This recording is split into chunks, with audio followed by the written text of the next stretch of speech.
This is Rating Descending, where we watch IMDb's Worst 250 so you don't have to. I'm Michelle St. Clair. I'm Abigail Ward. This week we watched The Butterfly Effect 2.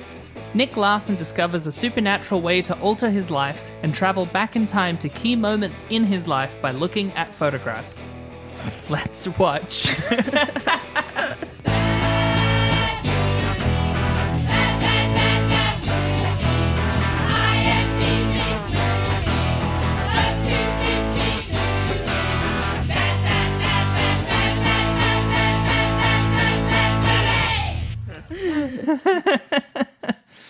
I love when these are like on paper they look fine and then you read them out and you're like, this is a really clunky sentence. Because they're just written by random people. Yeah, it's just no one. Yeah. Someone wrote it and IMDb was like, that's it, that's the one.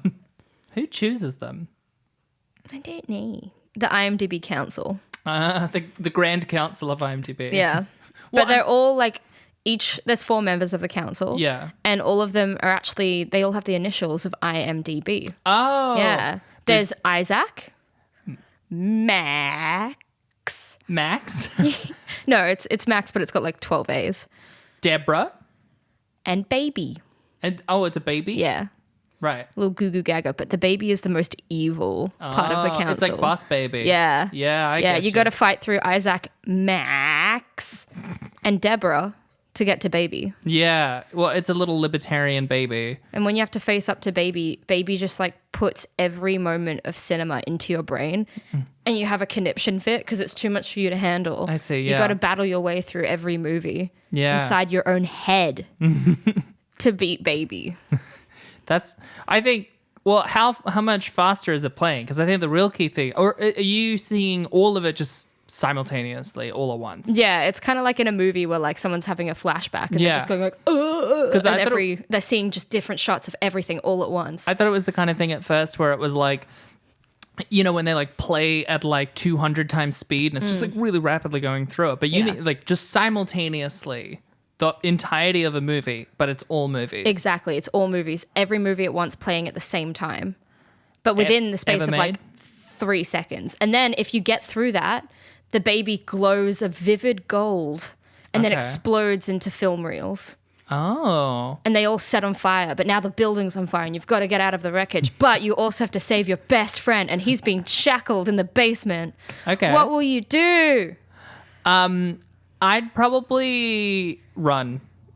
This is just our interactive D&D session now. All right. So you're in the IMDb headquarters. You have to go find your friend Sham. Sham? Sham. In the basement. He's been chained to the walls. You don't have a key. You can't get him off the wall. You can barely even find the basement. Go. Wait, so am I already in it? Yes. I'm already in the basement with Sham? No, you're in the building. Well, didn't you say you just beat the baby at the top of the building? The baby at the top. Yeah, but the building's on fire. But you got to get your friend in the basement. Oh, okay, so I'm at the top. You're at the And I you're at know the that top. my friend is at the basement. Yeah. Well, I look around for a key to see if baby's office has a key. Smart. Yeah. Smart. I roll investigation. All right. It's a 16. Yeah, that's good. You can do what you wanted to do. Well, I wanted to look around. Is there a key? Yeah, there's a key. Oh, that's excellent. Great. Obviously never DM'd in my life. You have. You did. Oh, yeah. You did a 2-shot. In the middle of my 4-year campaign, you did a 2-shot that was better than any fucking single session I've ever run in my life. No, it wasn't. It was so good. It was a whodunit Western. Yeah. And you were the villain and you played it expertly. Thank you. Very good. But you do find the key. Okay, great. I find the key. Well, I know that in a fire you shouldn't take the elevator, right? So I'm gonna. Yeah, when you try and push the button to the elevator, it explodes. Well, I know I did. I don't push the button for the elevator. But I'm telling you, that's what would happen if you tried. Yeah. Well, I didn't do that. Do you want to do it just for fun? No, I don't want to do that because I want my character to live and find Sham. Oh, well, I start pulling books out of his bookshelf to see if there's like a secret like escape hatch that your hands feel a book that is more detailed than any other book on the shelf. Okay. And when you do pull it, a door does swing open next to you. Nice. Is there stairs behind the door? No. What's behind the door? Blackness. A void. I feel outwards to see if there's like a floor there. There's no floor. There's no floor. But it could be safety. You don't know. You could take that plunge. I shine my phone's torch into it. When you shine your phone's torch into it, the light picks up little speckles of words floating in this black void. It almost looks like they're URLs zipping around. Okay. Knowing that I don't have much time and also that this bit is kind of dragging a bit, I jump into the void space and what happens? You go through the ether. There's words zipping around you. It's getting brighter and brighter. The blackness is turning into white. It's almost like you're going through search pages on Google. Suddenly you see a big rectangular frame coming up ahead and you splat up against it. And as the camera moves around, because now we're in a movie. Okay, yeah. You are on the poster of a movie on an IMDb page. Oh, and I'm just trapped there? Yeah, forever. That's a dark ending. Michelle, 2021. Why does... 3.4 out of 10. It's You're on the bottom 250 list. It's really that's what weird. we're It's watching just you this going, week. For 90 minutes. That's crazy that BB has this door in his office. Yeah. It's his torture chamber. If we ever have something like a Patreon or a donation system, I want to do a bonus episode where we do an IMDb-based one shot of D&D. Yes. Also, really quickly, just for our viewers, how are you, Michelle? I'm good. I had like a weird few days, but I'm packing up today. I had a mostly good week last week. Like, I feel like I'm in a good place. Like, I feel like long-time listeners should be able to track that I was not feeling great around the turn of the new year. Yeah. But I'm feeling bright and chipper on average. Yeah, I think you're doing great. Thank you. Lots of more things are falling into place for you. I think that compared to where you were a month ago, I think you're in a much better place. I feel like there's a reason to get up in the morning. And I feel like there's potential things in my life that could go well. Yeah. And those are drastic changes. That's cool. Thank you. I've had a really nice start to the year. Yeah. When I think about it. So far, we're like 6 weeks in? 5 or 6 weeks in? Yeah. Had a lovely time. Like, it's been a bit up and down, but I've been like heavily inspired and like just lots of nice things happening in my life at the moment. I feel very lucky, and uni's going to come back. And we've been going out a lot, and there's been like gigs and clubs, and I've been having a great old time. Yeah, but all done responsibly. Yes, completely legally. And No, not a bit. No, not a bit. We are being responsible. Are we? Oh, yeah. We are being responsible. You were talking about COVID. safe. Yeah, I was just thinking about drugs. Right. Yeah. Okay. No, we genuinely have been very responsible. Yeah. I just want to make it clear. We're not like flouting any rules. No, we don't have 16 people over at the moment for sure. Yeah. Shut the fuck up, guys. They're all here while we're recording. That's... Rabble. I thought that bit was kind of funny. Well, I don't know. I don't think it was one of their best. Why can't we get out of here? Why did they lock us in like this? I feel like the bit that terrifies me about making the comedy that I do in my life public is the idea that anyone would at any point rank jokes I've made. If someone was ever like, this joke isn't her best, I'm like, I know, I heard it. I'm not aiming for the top every time. Sometimes you're just going for quantity. I absolutely believe in never doing your best. You know, What? Don't make a good joke. Well, Because no. then people will hold you to that standard forever. Only make bad jokes. If you never do your best, then people just think your best is really bad. Shoot for the stars. You might end up on the moon. That's what they say, right? Yeah. I'm pretty sure I nailed that. I think it's shoot for the stars, but then Icarus's wings melted, so he came back to Earth, right? I think it's just shoot. Shoot, ding-ling-a-ling. Shoot, ding-ling-a-ling. That's that one Libertine song. Katie. What Katie said. What Katie said. Or what Katie did. What Katie did. This is uninteresting.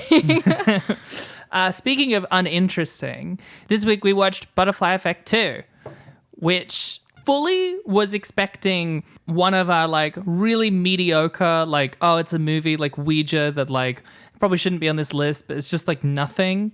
But I actually really, really didn't care for this movie. You hated it. I did. I really... An incredible amount. I actually found it really fun by the end. This is one of my least favorites. I was really mad at it. You were.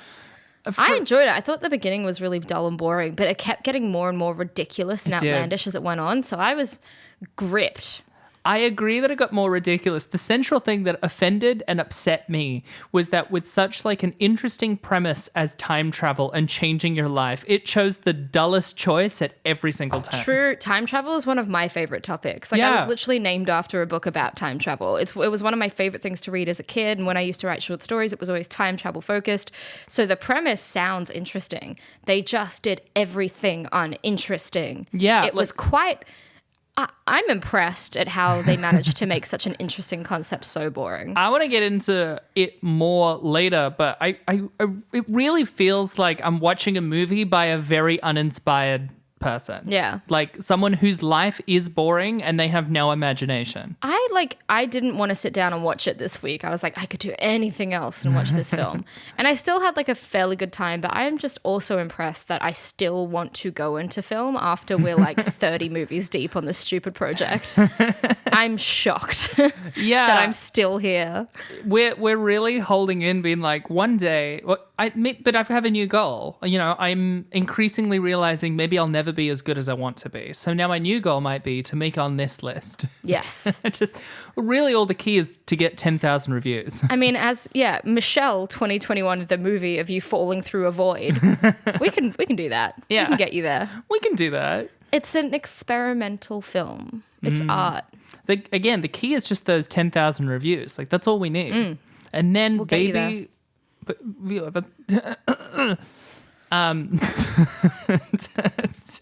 Just didn't know how to finish that sentence. I'll go into the overview because I really want to start talking about it already. So I just want to get the outline out of the way. Important.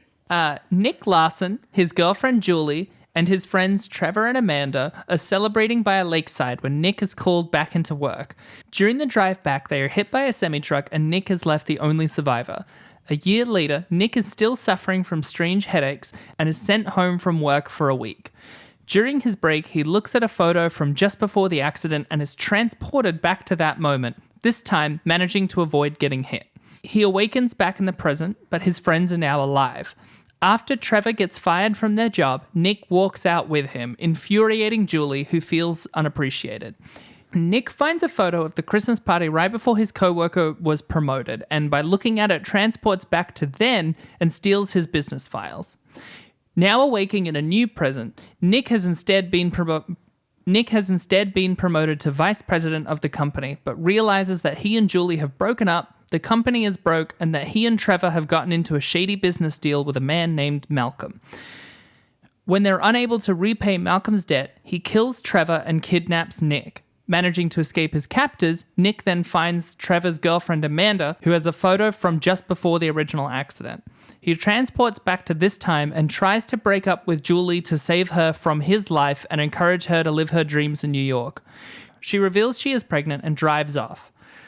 Chasing her down in a stolen truck, Nick tries to apologize but realizes that another car accident may occur, so to save Julie, he drives his car off a cliff. 1 year later, Julie is living in New York as a photographer with her new baby, Nick. I tried very hard to make it concise. I don't think I did a good job on that, but I also don't think this movie did. No, I think you did. It's just that like they all had the most like bland white names possible. Yeah. And I was like, who's Amanda and Trevor and Julie again? Well, they also made the least interesting decision at every time. Yeah. I think one of the main things we asked throughout it is like, how does this power work? I looked it up. Like in the original, Ashton Kutcher looks through his journals, but in this he looks at photos. But like, and didn't you say it's obviously genetic because his kid at the end has it? Yeah, look, when we see Leoben from a Battlestar in that photo, that's Ashton Kutcher's dad in the original movie. So that's why he's looking him up. Like it's a genetic thing. So like Nick is meant to be related distantly to Ashton Kutcher. I guess so. So okay, so it's still within the family. Yeah. Or even if it's not, they've just also have the same But genetic... Ashton Kutcher looks at diaries. Ashton Kutcher looks at his diaries and journals to go back to those moments where Just he had words blackouts. on a page. Yeah. But they're to specific moments in his childhood where he had these blackouts. Okay. This guy just looks at photos. I guess he's never looked at a photo before because it's only now And then he goes back to that moment. He seems like compelled to do the same things a lot. Yeah, though. why now does it work? Obviously, Yeah. he's looked at photos before. Why did it start happening now? Or like rather a year after the first accident? Maybe it got like triggered in the accident, but did he not look at photos for a year? It's so weird. Doesn't make... Also, let's just talk about that for a second. The visual effects in this film were nuts. And every time he's going backwards in time, he's looking at a photo and he's going like, and he's like shaking and all these like crackling noises are happening. It's like, Yeah. and everything around him is like jarring. And it looks sometimes, because it's such a close up, it looks like he's holding a photo and just beating his meat out of frame. It really like, does. And then there'll everything be- shatters. Then there'll be the sound of like a plastic bottle getting crunched. And also so dissonant. Didn't fit as a sound in it. It was Wait, always... so when you masturbate, it doesn't sound like a plastic bottle's getting crunched? No, it doesn't. Does it sound like That's that a for bit you? weird. Well, are you crunching the plastic bottle that you always use to masturbate with? Well, yes. Well, that's why you make the noise. So you don't use a plastic bottle to No. masturbate? Because I'm environmentally conscious. Right. Mine's made of aluminium. Yeah, okay. And you're a bit of an old soul as well. Yeah, Yeah. you know me. You're not into one-use plastics, and I get that. I'm a bit of an old soul. cheap, stupid joke that made me laugh. Fuck you. I'm smarter than that.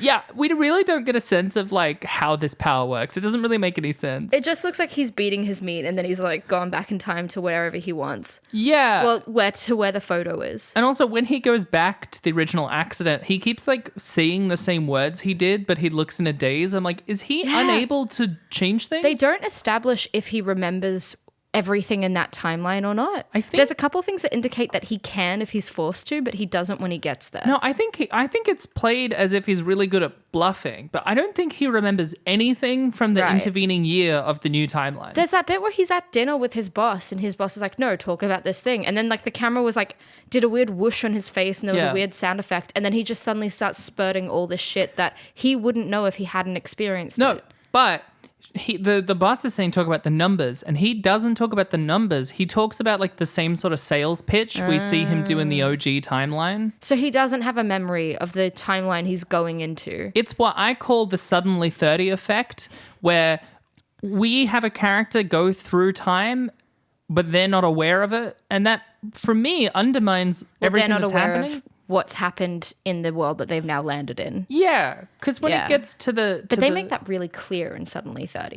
It works. Which is an immaculate film. It by works the way. better in Suddenly 30, but it's still my biggest problem with Suddenly 30. The fact that she doesn't remember her life. The fact that she doesn't remember her life, and the character that we establish before that point wouldn't make the decisions that we see that character make in the time they don't remember. It's worse What than do you this. mean?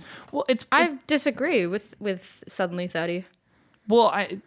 let's not get into a conversation No, about Suddenly I 30. want to talk about it. Because in the last timeline, we find out like he's a vice president jerk and he's broken up with Julie. I'm like, all I've seen about this guy so far is about how much he really loves Julie. Yeah. And we find out that within this year, he's done something to so greatly piss her off. I'm like, I wouldn't believe he'd do that. I mean, I needed to see that. going back to Suddenly 30 really quickly, right? Because she's like a sweet girl that has like a sweet male friend that is obviously in love with her.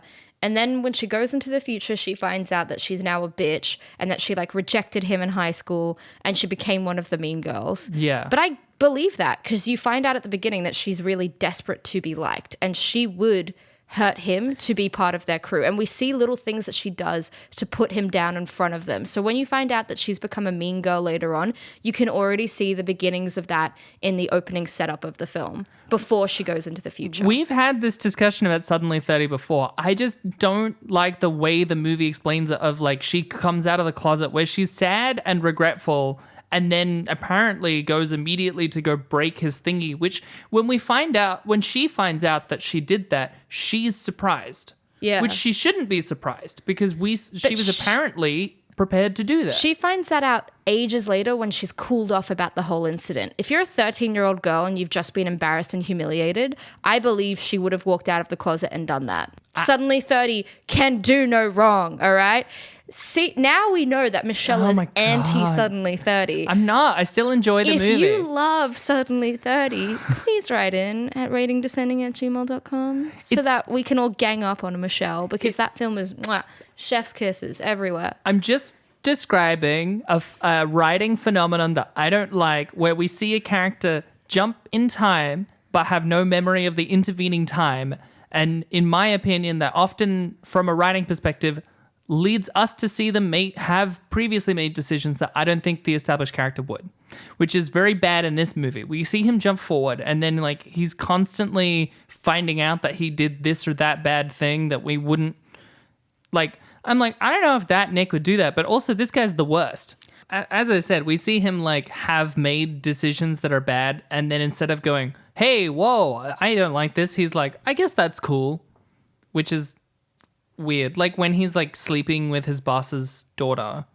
At first he's like, oh, this seems a little bit immoral. And then she's like, no, it's cool. And he's like, I guess it's fine. I'm like, so do you care or not care about this? That was like, for me, like the moment that I couldn't like the main character anymore. So like he goes back in time. God, it's really hard to explain the plot of this film because of all the different strands. But he goes back in time to get his boss's job. And he gets it. So now he's in a timeline where he's now more powerful and more wealthy, but he's lost Julie.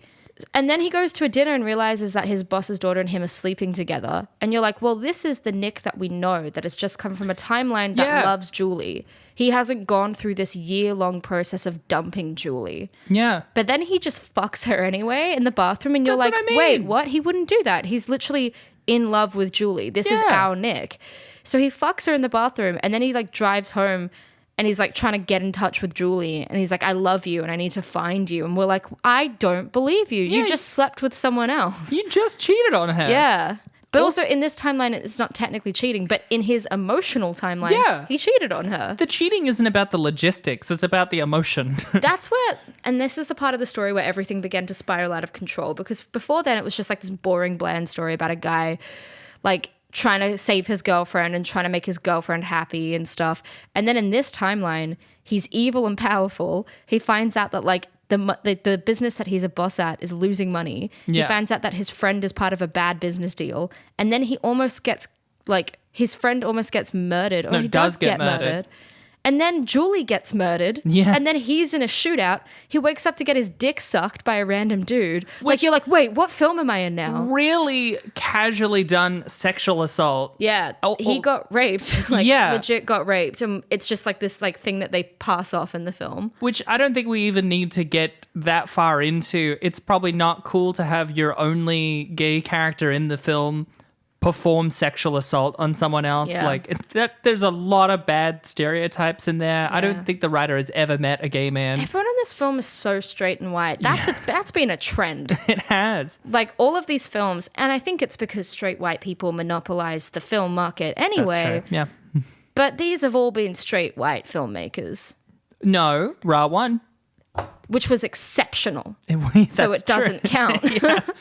Ra One was one of the best films I've ever seen. Fuck, I love that movie. Yeah, it's so weird. And like, for me, the weirder part of it is like the second timeline, like after he saves all of them, which by the way, he doesn't like go like, oh, I'm back in the car, why don't I pull over? He just keeps driving until his car spins out of control, and then just right before the semi-truck hits them, he just drives away. Like it works this time. Yeah. He does exactly the same thing, but it works this time. It didn't make sense because when he realized he'd gone back the first time to save his girlfriend and his friends from the car crash, we were like, stop driving. Yeah, just stop driving. Just brake, just pull over to the side of the road. But he kept going.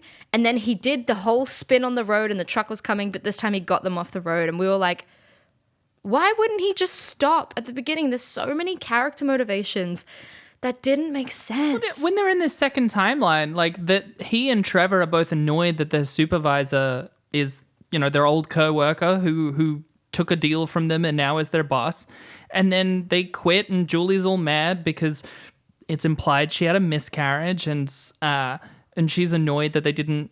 He said you can't follow your dreams because I'll give you money to do it. Now he quit. But also like, I don't know, you can work through that. Like, the timeline didn't seem so bad. The shift between that one and Nick as an evil vice president. Yeah, it was massive. This whole thing focuses around he desperately wants to keep his job. Like, also, by the way, Trevor was played by Dustin Milligan. And I love him. He's nice. He was shit in this film, though. He was bad. I thought he was okay. I thought every bit of him was cringy. Okay. His performance for me was bad, at least. But I love him. He's great as Ted in Schitt's Creek, and he was adorable in RuPaul's Celebrity Drag Race. Excellent in that episode. So, like, on board and excited to get into drag. Yeah. And he was like such a little ally, being like, I have gay friends and they'll be so proud of me. And yeah. You're like, I get it. But it was cute. It was endearing. The only straight white boy I liked on that. Yeah. It's like, yeah, you know what? You do it. I want to go on Drag Race. As I said, my drag name would be Anaphylactic. Love it. That's good. I'd brand myself as a comedy queen, but I wouldn't quite have the chops for it. And I'd end up doing a Trixie, psych myself out and leave early. That would be my journey on RuPaul's. And that's pretty good. Yeah. I feel like you'd be like a solid, like maybe a top 5. Thank you. I think you'd have the persistence and determination to get through it. You might self-sabotage a little bit. I mean, I can't sing, dance, or sew, so. Me neither. How would we do on RuPaul's Drag Race? We'd go home first. No. We have charisma, uniqueness. Nerve. But no talent. No, yeah. So we're just cun.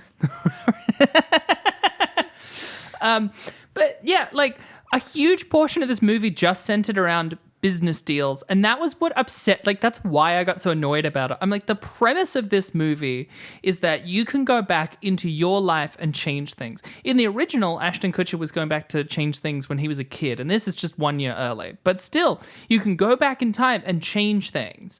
And what this decides to do with that sparkling premise, that grand potential of human endeavor, is to get a slightly better job.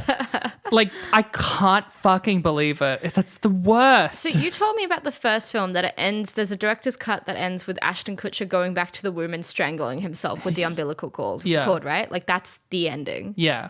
I love that. I like that too. Why does he do it at the end of the first one? Do you know? No, so the actual ending of the first one is he goes back to when he was a kid, because the whole thing is he had a terrible time in his childhood and he keeps trying to change it.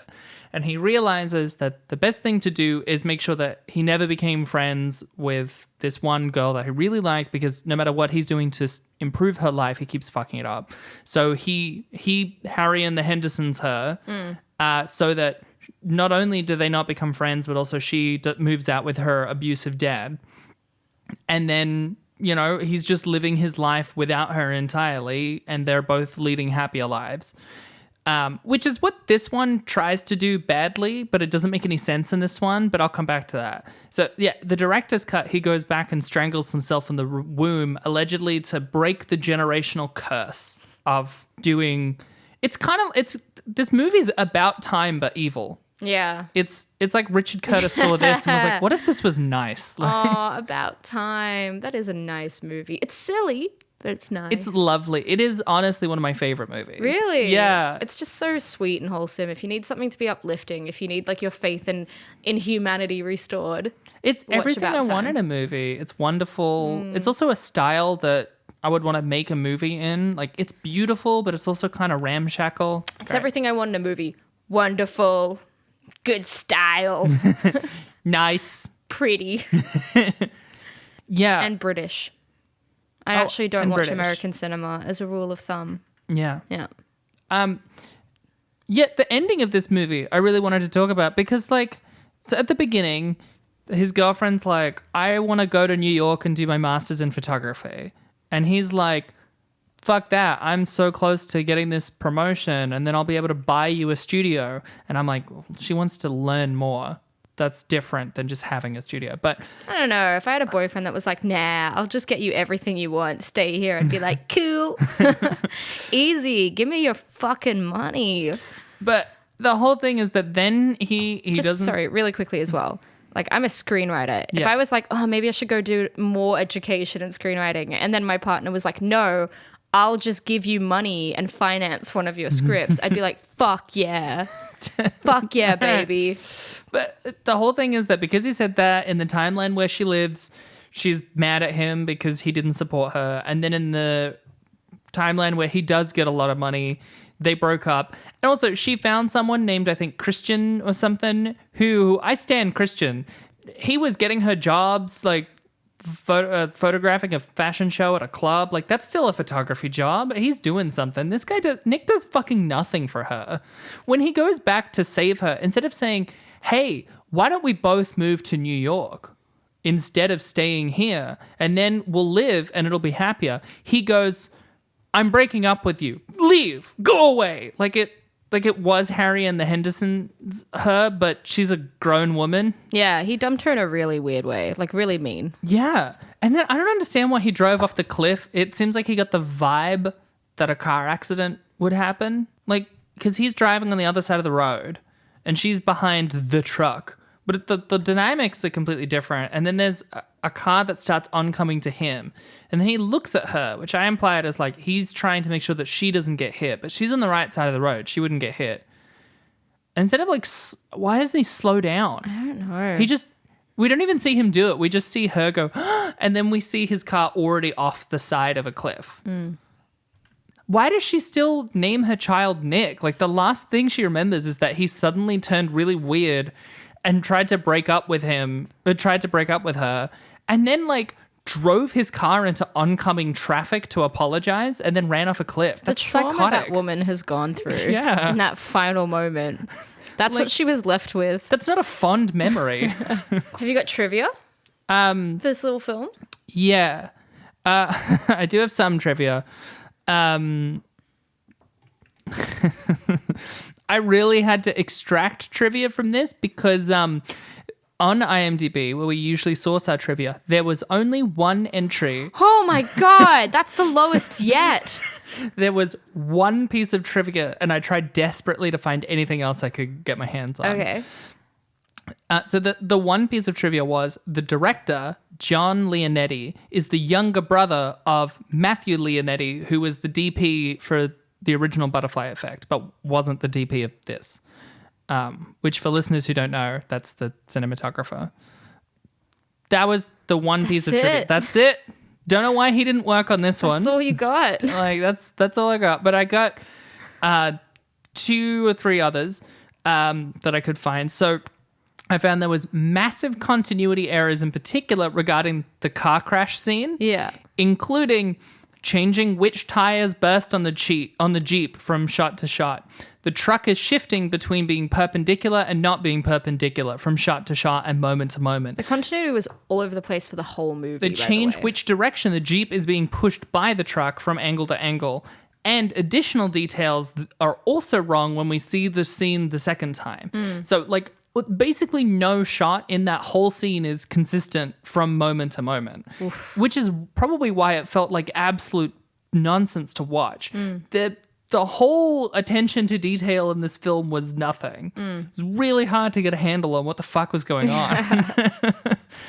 I feel like we didn't emphasize enough the Dutch tilts that were prevalent through 90% of this movie. They just kept coming up weird and sporadically throughout the whole film. Like wide-angle Dutch tilts. Yeah. The DP had no concept of how to make a film, like how to show what was actually physically happening in a scene. I was like, wait, are they like driving now? Or have they stopped? Is he in that side of the room or is he on the other? Did she just come in there or through the back door? Yeah. None of it made sense. Really confusing. We see at the beginning, you brought this up, but not in as much detail. So oh my God, I'm so smart. What did I do? What did I do this time? When we see him in hospital, waking up from the accident, he starts like having a seizure and shaking all around. And the nurse calls for code blue, which apparently means every single doctor and nurse who can should come to the room to help. But then the mum says, "Oh no, it's fine." She went, "It's a nightmare." It's a nightmare. That was a literal seizure, Susan. It wasn't a nightmare. She rubs his eyebrows. She rubs his eyebrows and it's fine. And all the doctors that were about to swarm in are like, "Oh, thank God, Susan's got it." The nurse never uncalls the code blue. It's just a weird moment. It's just that no one gave a shit. Yeah. Fuck. At 92 minutes with 12 minutes of credits and Yes. 8 minutes of sex scenes, said- it's one of the shortest of actual That's content. actually something I wanted to bring up. The credits were longer than Lord of the Rings credits. Yeah. Lord of the Rings credits are like 9 minutes long. This was 12. When it finished, I was like, why is there like a third of the film left? Yeah. It's just the longest credit They sequence. clearly needed to make it over 90. Yeah, for sure. And it was another Jonah Hex where It was. they were not far off from how many minutes Jonah Hex had going for it. Not- We were stunned by not- how short Jonah Hex was. Not if you take out, because Jonah Hex was like 75 minutes or something. It's like 73 minutes. we get close to that if you take out the credits and the sex scenes, Yeah. which were both very long. They had 2 sex scenes and they were both like 4 minutes long each, and it was just bland. very bland. I don't like watching white straight people kissing. I don't. It disturbs me. It's ungodly. It's unnatural. But 2 men kissing each Yeah. other right on the dick. That's God's That's way. God's delight, baby. That's actually what they call that position. It's God's God's delight. delight. Another fun fact, though, this is the first direct-to-DVD film of the list. Wow. Every single other film received a theatrical release except for Death Note, but that did premiere at a festival and then was on Netflix. So this is the first direct-to-DVD. It's getting worse. It is. It actually It's is. truly getting worse. It's downhill. Let me read to you the reviews. I also struggled with this because, again, we normally trawl the IMDb reviews, and there were only 2 10-star reviews okay. and 0 9-star reviews Right. that were written.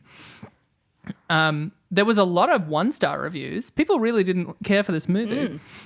So this is I had to condense it down because it was very long and I didn't think it was all interesting. It's from Dit Brown, and it's a pretty good movie. What is with all the negativity? I thought the movie was good. Eric Lively deserves much credit for the success of this film.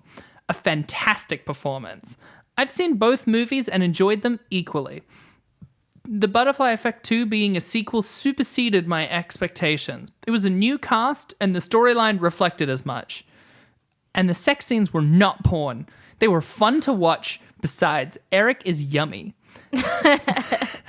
Seriously though, it demonstrated quite clearly how intense the relationships were and how very different. Very well done. I enjoyed this film and would watch it again. 10 out of 10.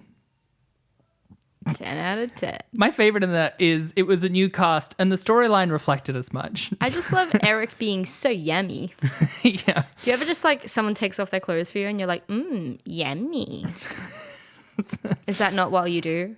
No, Wow, that's not what I do. That didn't make sense. Is I that go, not what you do? Auga! I like to get a whole water bottle and just ram it up myself. I know that's a reference to earlier, but I actually still hated hearing it.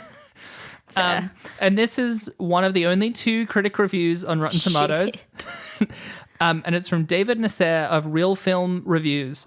An abominable, pointless sequel. And True. I got to agree. Succinct, to the point. We probably could have said that too. Yeah, well, In 40 minutes less time. as is the trend with the critic reviews, they say basically what we said, but in a handful of sentences. Yes, and much better. Yeah, but that's why we're not paid to do it. What is your review? Like, what do you think of this? I didn't hate it as much as you hated it. I Yeah. thought as it kept getting weirder and more ridiculous, I was actually having a better time. And it didn't make me, again, want to cry. Sex and the City 2 has really changed my approach to viewing a movie. Because if I don't want to scream into a pillow the whole time, it's a success for me. Yeah.